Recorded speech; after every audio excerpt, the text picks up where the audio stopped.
Hola, buen día a todos. Hoy estamos con Juan. Es un profesional de psicología social comunitaria. Es un invitado. Bueno, Juan, de acuerdo con tu experiencia y la formación que tienes en el campo de la psicología social comunitaria, te voy a hacer unas preguntas. Muy bien. La primera, pues primero agradecerte demasiado por participar. Quisiera que me contaras cuál es tu perfil y cuál es tu mayor logro como psicólogo. Bien, yo soy egresado de la licenciatura en psicología, como tal soy psicólogo general. Dentro de esa había líneas terminales en donde pues contaban como una especie de diplomado en donde nos capacitábamos y nos especializábamos en un área. En mi caso fue psicología social. A partir de eso me estuve metiendo en muchas cuestiones de investigación. Estuve trabajando en la Secretaría de Investigación y Posgrado de la Universidad Autónoma de Nayarit. Ahí estuve trabajando y colaborando en un proyecto que era sobre nuevas masculinidades y violencia en el entorno universitario, en donde pues ya nos tocaba justamente ir a todas las unidades académicas de la universidad en todo el estado a impartir talleres y sobre todo también a hacer una recopilación de información, digamos como en una investigación longitudinal donde se les aplicaba un instrumento antes de del taller y otro después para saber el avance que habían tenido o el conocimiento que habían querido, y sobre todo se aplicaba uno posterior a los meses después para saber si los conocimientos habían quedado pues en los estudiantes, ¿no? Ahí estuve en diplomados relacionados a debates contemporáneos de la teoría de género. Más adelante empecé a dar clases a nivel medio superior, lo que es preparatoria. No sé, eres de Bogotá, ¿no? No sé cuál sería la equivalencia de la preparatoria, que es cuando el periodo en que cursa entre los 15 y 18 años los estudiantes, es previo a la universidad, y después empecé a dar clases en universidad. Ahí es cuando empiezo a tomar también diplomados relacionados a derechos humanos e inclusión educativa. Ahorita estoy estudiando, ya me quedan 2 meses por terminar la maestría en investigación educativa, y estoy también tomando un diplomado que se llama, espérame, aquí lo tengo porque luego se me va el nombre, Ambiente, Conducta Social y Educación.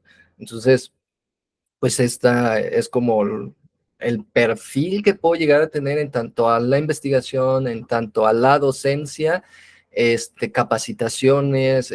Actualmente también me dedico a dar conferencias en diversas universidades dentro y fuera del país. Yo radico en México, y me dedico a la creación de contenido digital en redes sociales, hablando justamente de psicología social. Combiné justamente esa parte de la docencia y la parte de las redes sociales. Y mi Ok. mayor logro, creo que, porque se me olvidaba eso, mm, pudiera estar, es que tendría un mayor logro en cada área en donde he trabajado, pero creo que en el caso de la docencia, justamente es cuando años después de que egresan mis estudiantes, me los topo en la calle y siguen recordándome y siguen recordando cosas que vimos en la escuela. Eso a mí me fascina. O ahorita con lo de las redes sociales, o sea, el poder ir a otra ciudad o a otro país y encontrar gente que me conozca y que yo en mi vida había visto, ¿no? Es el que me pidan fotos o que me pidan que les dé un autógrafo, cosas de ese estilo. A mí me vuela la cabeza todavía porque no le encuentro sentido. Wow, bueno, con la gran trayectoria que tienes, creo que tendría mucho sentido, ya que nos cuentas un poco tu trayectoria. En este momento, ¿qué rol tú puedes decir que estás comprendiendo desde o estás desempeñando actualmente? ¿O en qué líneas de trabajo desde lo disciplinar puedes abordar y en qué campo lo estás haciendo en este momento? Mira, ahorita me estoy abriendo mucho al aspecto de las ciencias sociales. Estoy puramente en la investigación.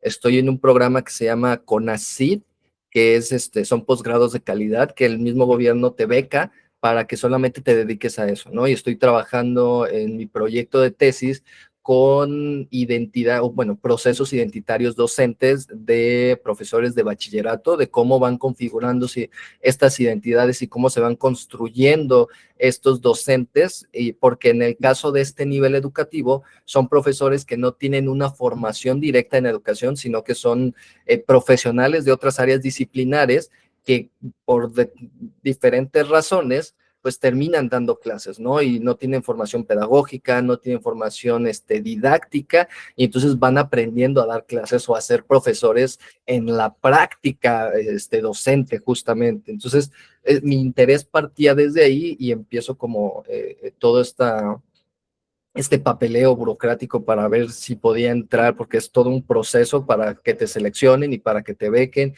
y que para que puedas estar nada más dedicándote a eso. Entonces, esa es la línea en la que puedo llegar a estar de una manera más formal, porque es como tal cual mi trabajo, el estar yendo eh, a otro estado en donde tengo que ir a entrevistar a docentes, a estar buscando la entrada a diferentes instituciones que me permitan hacer esto. Es como la línea en la que estoy.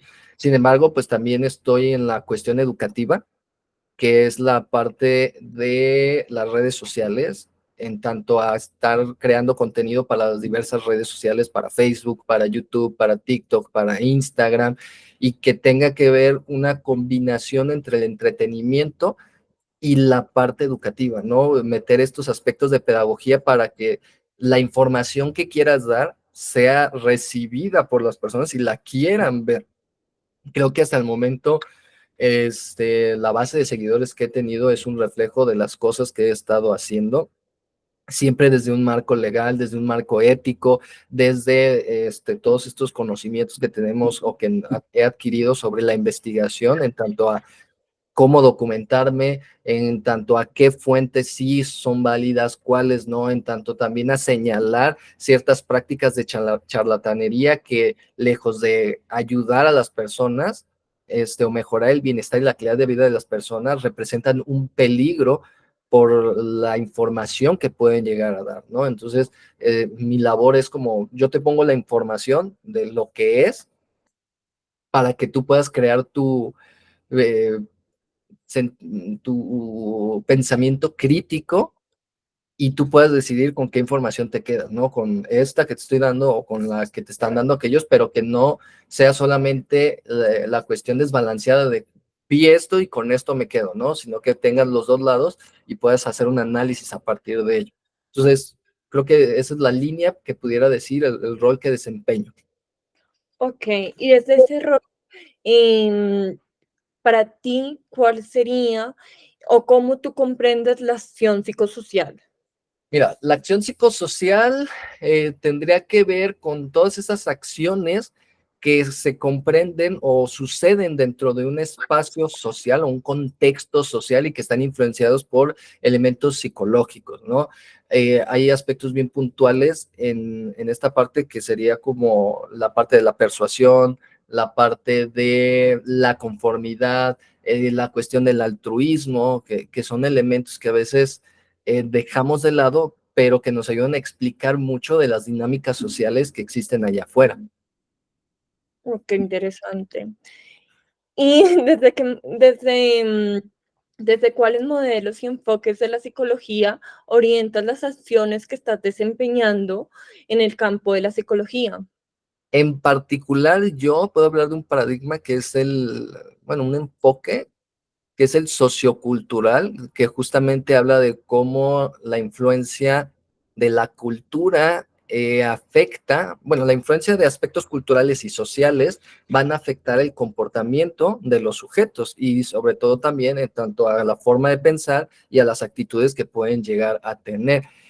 Hay otros paradigmas, otros enfoques o perspectivas que pueden llegar a tener otros psicólogos sociales, porque una de las particularidades que tenemos en esta rama del saber es que nuestro objeto de estudio puede variar de un psicólogo a otro. Y no sabría si llamarlo objeto de estudio, sino más como la problemática con la que podemos trabajar va a diferenciar, ¿no? En mi caso, que yo he trabajado con temas de género, casi siempre me voy por esa línea, pero va a haber a lo mejor psicólogos sociales que no le interesen los temas de género y se vayan más con temas de pueblos originarios, ¿no? O habrá otros que se muevan por la cuestión más institucional, ¿no? Ahorita que también yo estoy con el tema de las identidades sociales, es otra línea que puede compaginar o no con la línea sociocultural. Entonces, dependiendo también la problemática o en donde te sitúes, en donde estés trabajando, es como el enfoque o el paradigma en el que te puedas estar sentando o en el que puedas estar parado. ¿Qué te ha llamado la atención de los temas de género? A mí, hoy, ¿cómo puedo decir? Es que fue conflictivo. Eh,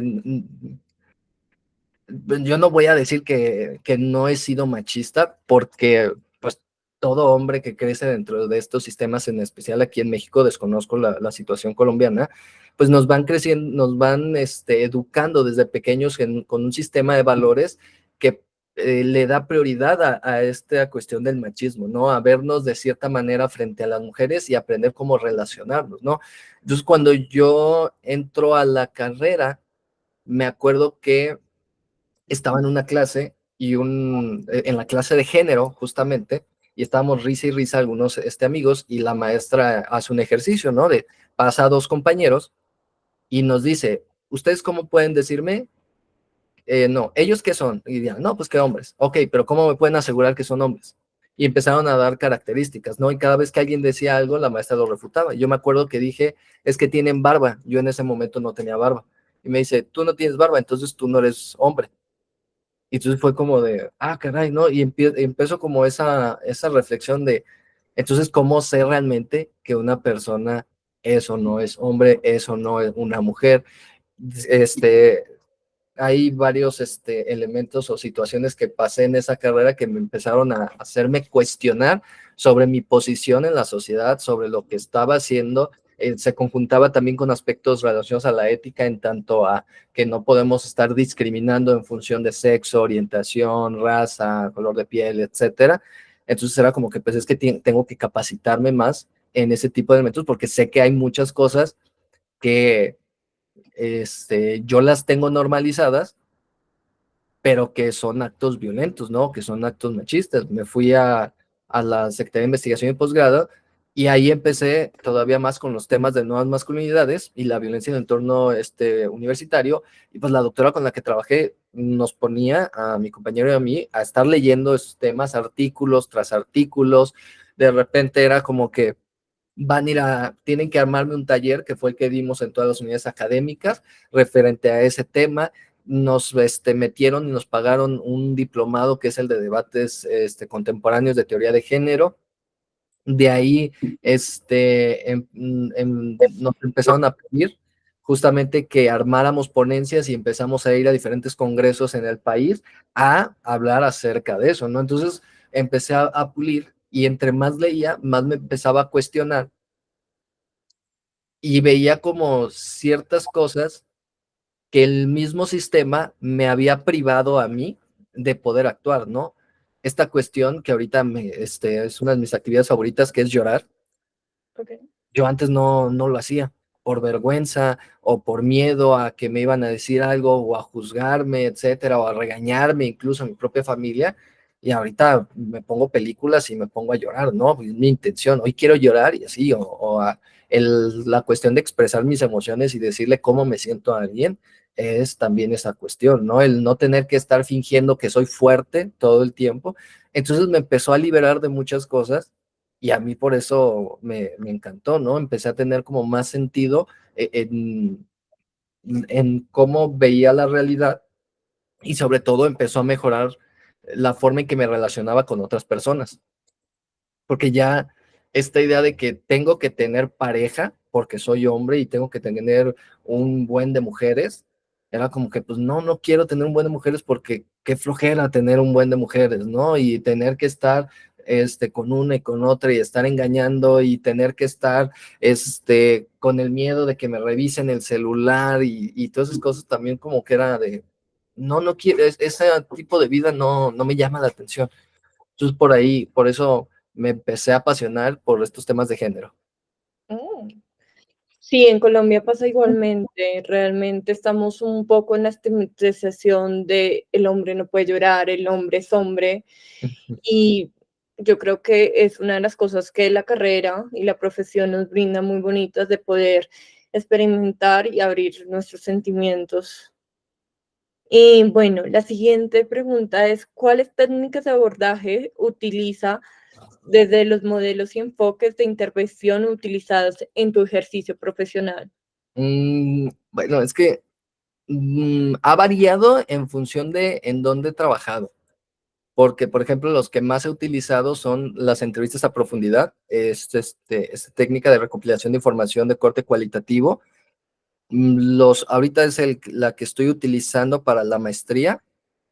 Podríamos hablar acerca de ¿cómo se le llama? Análisis de documentos, justamente para cuando estoy haciendo los videos, pues no es como que me paro y hablo desde lo que yo creo que es, sino que analizo lo que estoy tocando, o si estoy reaccionando a un video, lo veo antes, empiezo a hacer como una lluvia de ideas de qué temas puedo llegar a hablar, y luego ya me pongo a ver, a leer artículos, o tengo aquí algunos libros donde digo, mira, aquí tengo cierta información, me pongo a refrescar, empiezo a hacer, recopilar como esta información a través de los documentos que puedo llegar a tener, comparar con datos estadísticos que puedan estar en redes sociales sobre dicho tema para poder tocar esos temas. Entonces creo que ahorita, en este momento, serían como las dos técnicas, porque incluso en la revisión documental las suelo usar mucho a partir de los datos que me dan en las entrevistas a profundidad, ¿no? Como para poder contextualizar ciertas cosas, no para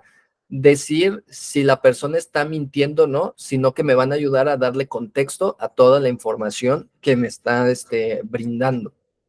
Entonces serían como estas dos técnicas que llego a utilizar. Análisis de contenido y incluso también análisis de discurso en muchas ocasiones. Ok.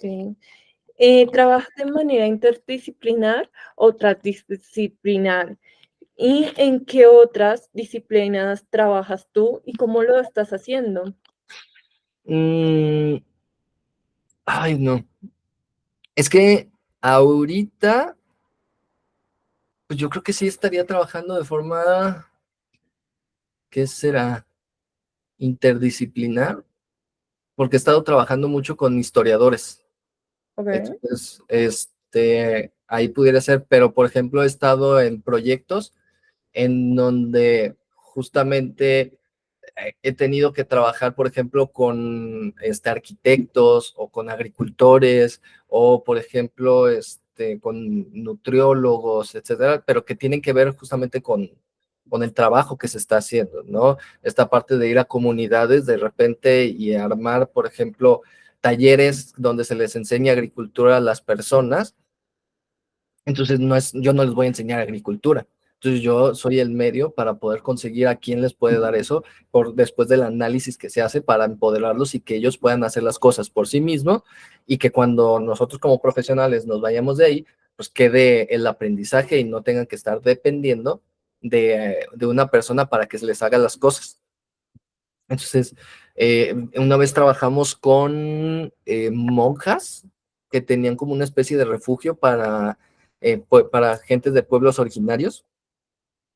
Entonces les bajamos recursos de un programa gubernamental. Me acuerdo, no sabía hacer ¿cómo se le llama? El cambio de moneda. Aquí en México eran como 35,000 pesos, y en lugar de 35,000 pesos les conseguimos como 250,000 pesos. ok, Entonces, no, creo que hablar de 250,000 pesos en Colombia no es mucho, no no, sabría. no es mucho, pero al cambio serían como, Mira, 35,000 pesos son 8,062,671. Y lo que es 250 serían 57,590,513. Sí, claro. Entonces fue lo que le conseguimos y con eso pues y se construyeron más espacio, más habitaciones, pudieron comprar más medicamentos y pudieron atender a más personas. Pero en el proceso nosotros les estábamos enseñando cómo llenar los formularios, con qué personas ir. También nosotros nos estuvimos asesorando, por ejemplo, con abogados que nos ayudaron como con toda esa parte. Entonces, era como esta forma de trabajar y que depende mucho de cuál sería el trabajo, o la problemática que se está abordando. En este momento que estamos hablando de los trabajos que has realizado, ¿cuál ha sido el trabajo que más te ha marcado y el que vas a recordar al transcurso de tu vida y que has trabajado con comunidades? Híjole, es que, por ejemplo, cuando trabajé, es que todos son bien especiales porque de todos les he aprendido mucho. Yo diría que la parte de la docencia, o sea, Ujú. estuve como 8 años dando clases, y de verdad a mí me fascina esa parte de estar frente a grupo. Ahorita con lo de las conferencias, pues de repente ya no son 30 personas, sino ya he estado en, no sé, frente a 300 personas o también en digital en una ocasión. Los de TikTok me invitaron a dar una conferencia y estuve frente a 30,000 personas, en línea, entonces ya cambia como esa situación. Yo creo que también eso pudiera ser algo bonito de recordar de cómo voy a espacios y veo tanta gente y que le guste lo que estoy haciendo, pero en lo particular la docencia es como tener esa interacción con los individuos que tienes que buscar como las estrategias para que el grupo con el que estés trabajando, no con los grupos, sino que cada grupo en particular tiene cierta esencia, ciertas particularidades, ciertas características y que las vas conociendo y así mismo vas conociendo a las personas que integran ese grupo y a partir de eso generas la estrategia para poder enseñar o compartir el conocimiento que buscas, ¿no? Y que de repente hubo una ocasión, me acuerdo que estaba en bachillerato, con chicos de 17, 18 años y les estaba impartiendo la materia de psicología y estábamos viendo el sistema nervioso. Entonces habíamos dos maestros que impartíamos esa materia, ¿no? Yo tenía el grupo grande. Y recuerdo mucho que cuando vimos eso, yo les pedí un cerebro de puerco, disecado, ¿no? Bueno, no disecado, en formol, y lo empezamos a diseccionar en clase. Entonces, pues toda la semana antes de hacer eso, pues yo me llevaba en el frasquito el cerebro así flotando, y entonces toda la escuela hablando de él, profe, que trae un cerebro, y todo el mundo se acercaba para ver el cerebro. Y cuando llegamos a esa clase, antes de eso, pues estuvimos viendo la parte teórica, ¿no? De las partes del cerebro y todo. Pues, le pedí todo, charolitas, cubrebocas, lentes, una bata clínica. Les enseñé cómo se tenía que hacer, que señalaran las partes y después de eso tenía que ir a buscar a otros estudiantes de otros grados abajo del de ellos, porque también había secundaria, para que les enseñaran eso. Entonces ya iban por uno y yo cuando volteaba alrededor del laboratorio había un montón de estudiantes queriendo ver. Y entonces el tema fue que los estudiantes del otro profesor que le estaba dando psicología, pues estaban emocionados porque creían que también iban a ver un cerebro.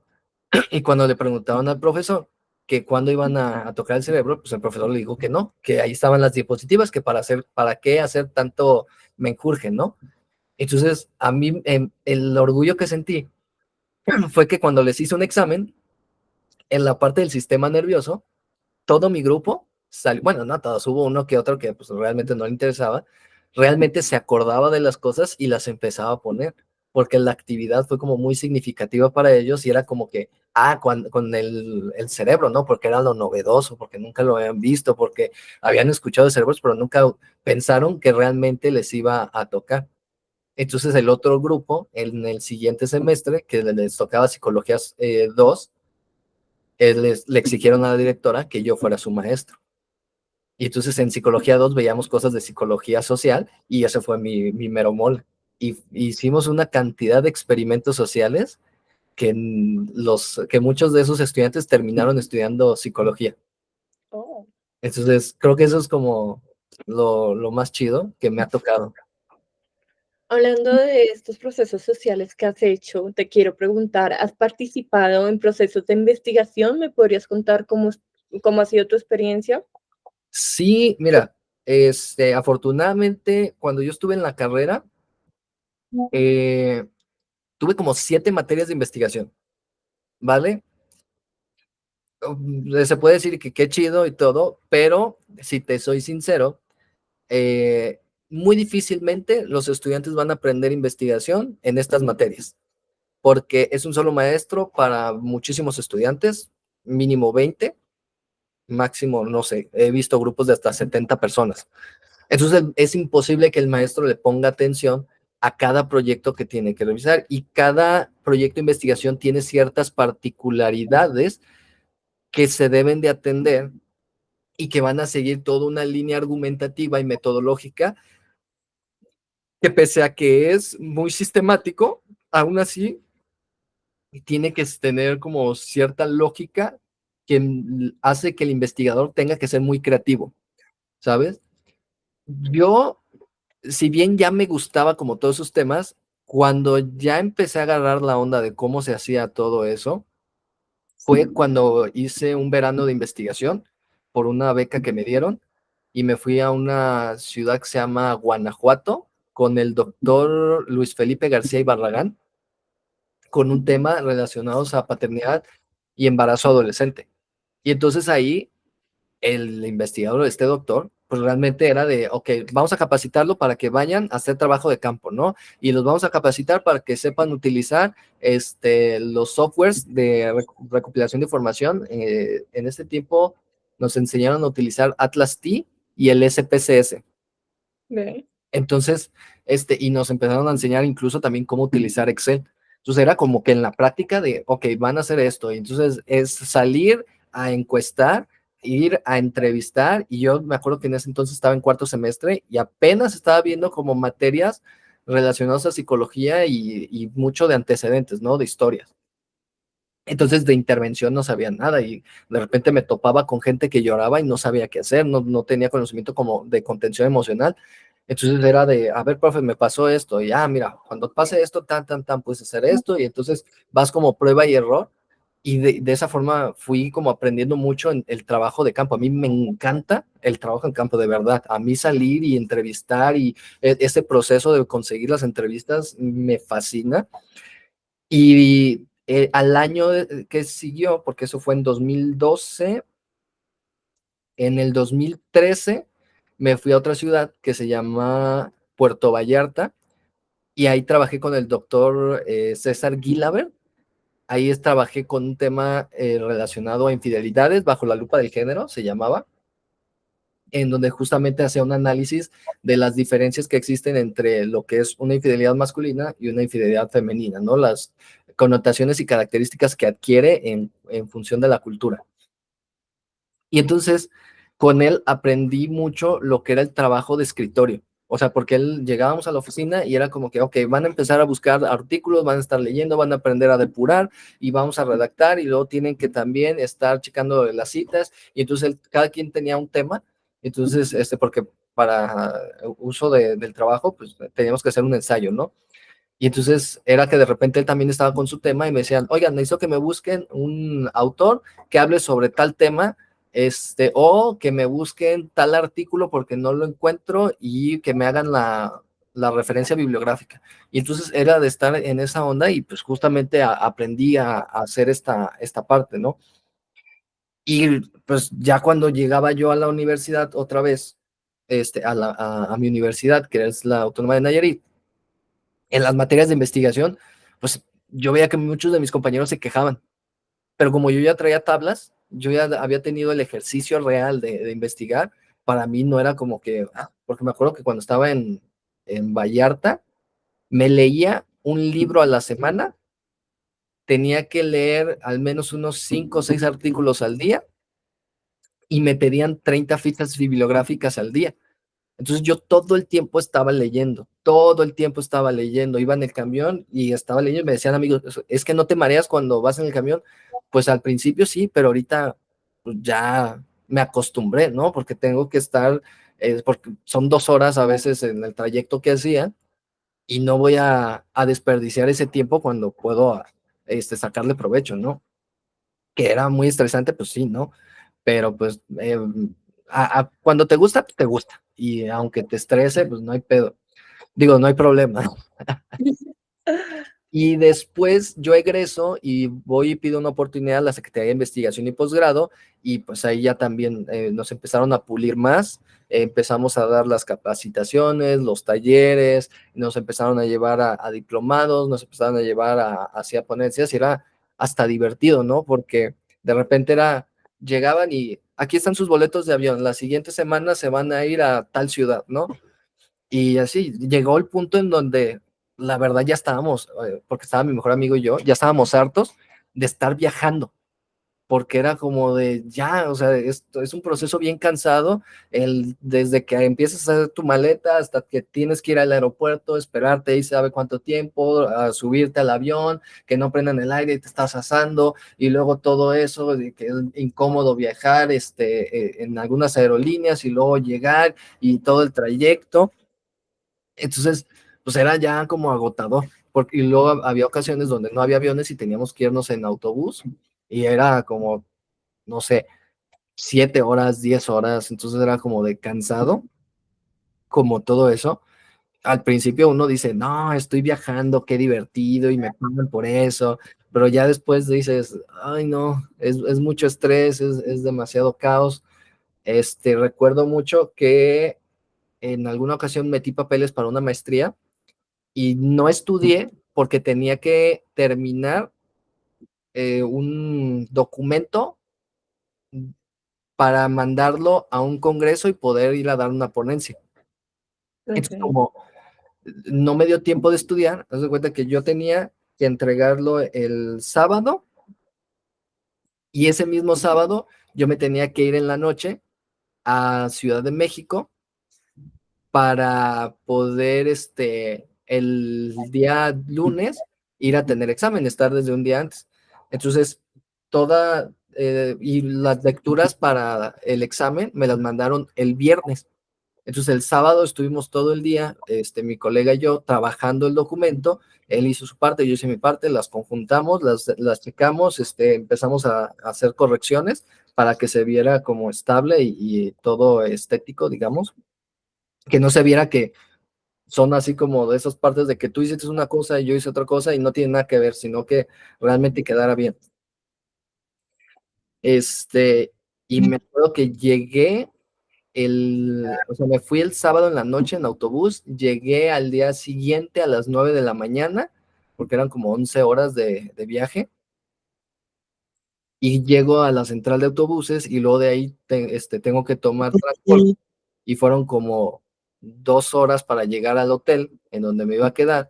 Entonces ya llegué como a mediodía y solo tuve mediodía para poder leer los documentos, que eran como 3 libros, y pues a la hora del examen realmente no me fue tan bien, porque no me di la oportunidad. Entonces de repente eran como esas cosas que dices, ay, chale, y era una maestría en psicología social.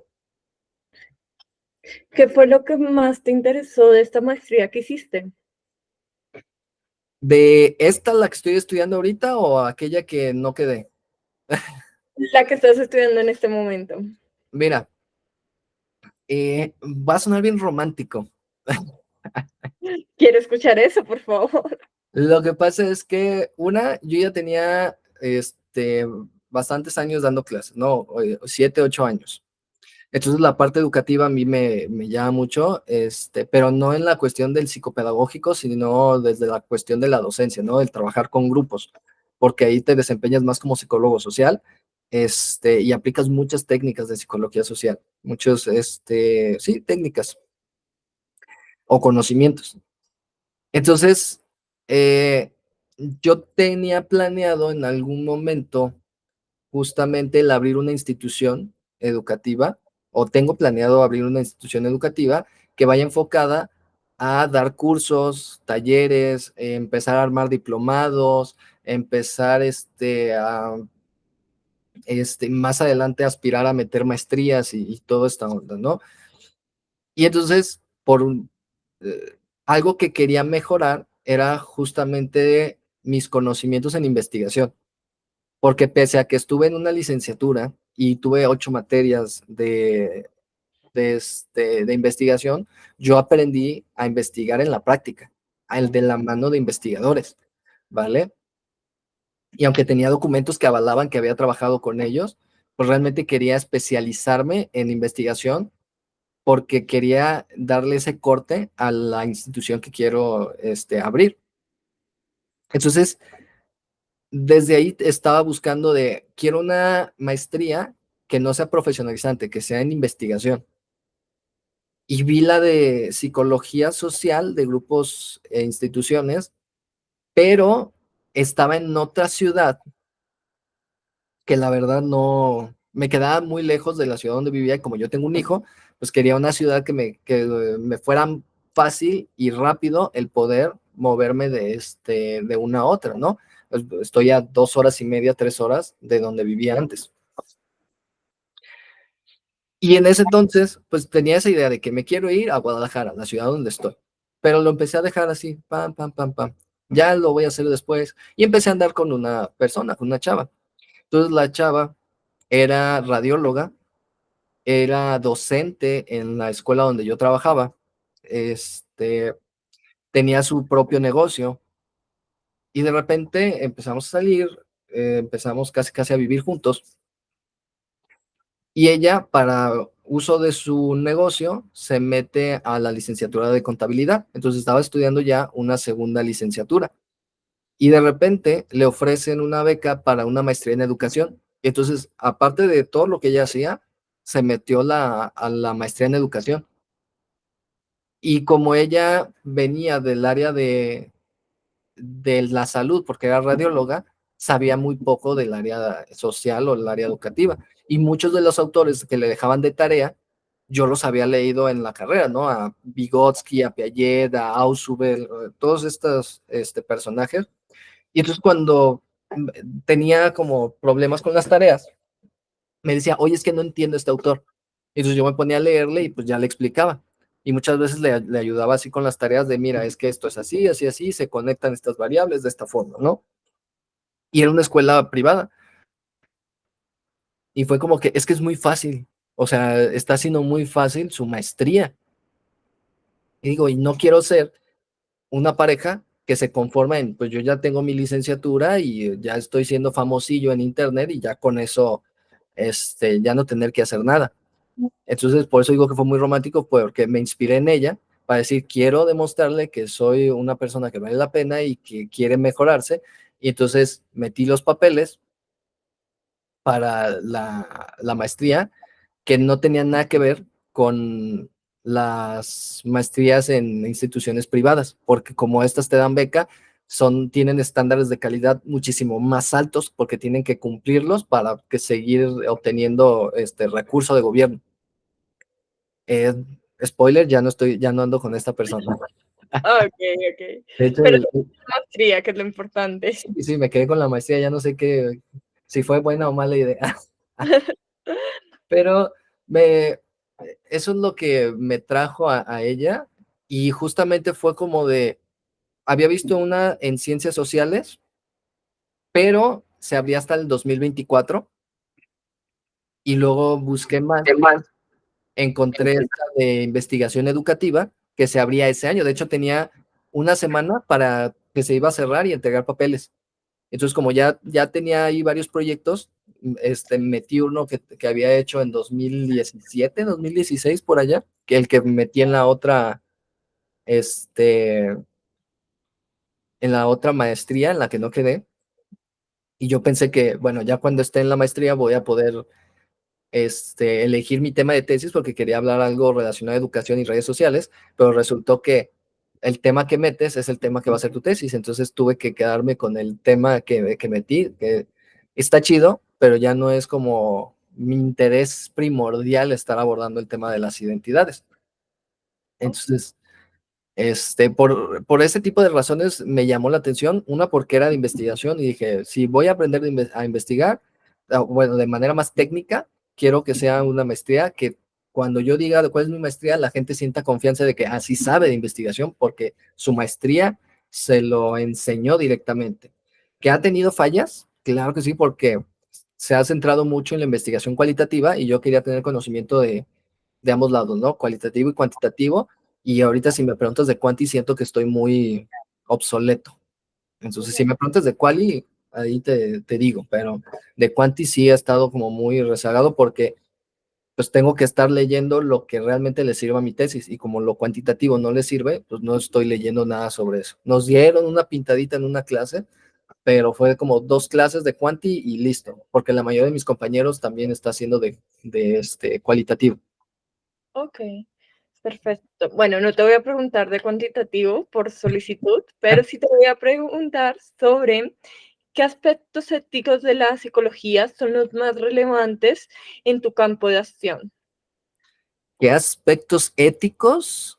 Pues creo que los que rigen a todo psicólogo, por ejemplo, la parte de la confidencialidad. O sea, ahorita que estoy en la parte de las entrevistas, pues sí tengo que tener mucha delicadeza en dónde los voy a entrevistar, a quién voy a entrevistar y quién puede tener acceso a esa información, que nada más soy yo y mi director de tesis. O sea, no puedo permitir que nadie más pueda acceder a eso.